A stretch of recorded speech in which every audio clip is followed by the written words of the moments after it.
8월 임시국회 마지막 본회의를 앞두고 민생 규제 개혁 법안 처리를 위한 여야 협상이 난항을 겪고 있습니다. 여야는 본회의 개의 시간을 연기하며 협상을 이어가고 있지만 타협안을 도출할 수 있을지 미지수입니다. 취재기자 연결해서 자세한 내용 알아보겠습니다. 나지연 기자. 네, 당초 여야는 오늘 오후 2시 본회의를 열고 법안 처리를 시도할 방침이었습니다. 하지만 인터넷 전문은행 특례법 등 각종 규제개혁법을 놓고 합의안 도출을 실패하면서 본회의를 일단 오후 4시로 미뤘습니다. 여야는 물밑 협상을 이어가고 있지만 입장차가 좁혀지지 않을 경우 본회의는 계속 늦춰질 가능성도 있습니다. 인터넷 전문은행 특례법을 놓고는 민주당은 규제 완화 대상에 대기업을 제외해야 한다고 주장하는 반면 한국당은 포함해야 한다고 맞서고 있습니다.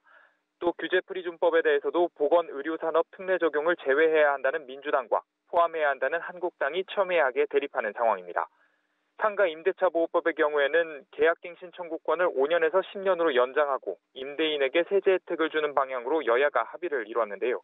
다만 여야가 논의 대상이 되는 법안들을 패키지로 일괄 처리하기로 해 일부 합의된 법안만 따로 통과되지는 않을 것으로 보입니다.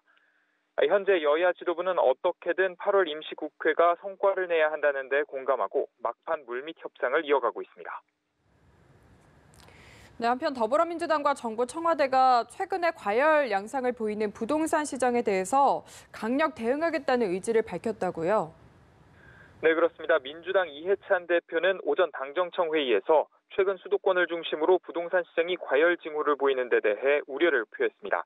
투기 과열지구 발표에도 시장이 시큰둥한 반응을 보이고 있는 데 대해 대책 마련을 주문한 것으로 보이는데요. 이 대표는 특히 3주택 이상이거나 초고가 주택의 경우 종부세 강화를 검토해야 한다면서 정부의 강력 대응을 주문했습니다. 이어 과도한 신도시 개발이나 대규모 재개발 사업 등으로 인한 집값 상승은 투기를 유발한다고 경계했습니다. 동시에 청년이나 신혼부부를 대상으로 한 공공임대주택의 지속적인 공급을 강조했는데요. 청와대 장하성 정책실장 역시 부동산 실수요는 보호하되 투기는 철저히 차단한다는 기조를 더욱 강화할 방침이라며 필요하다면 강력한 대책을 검토하겠다고 말했습니다.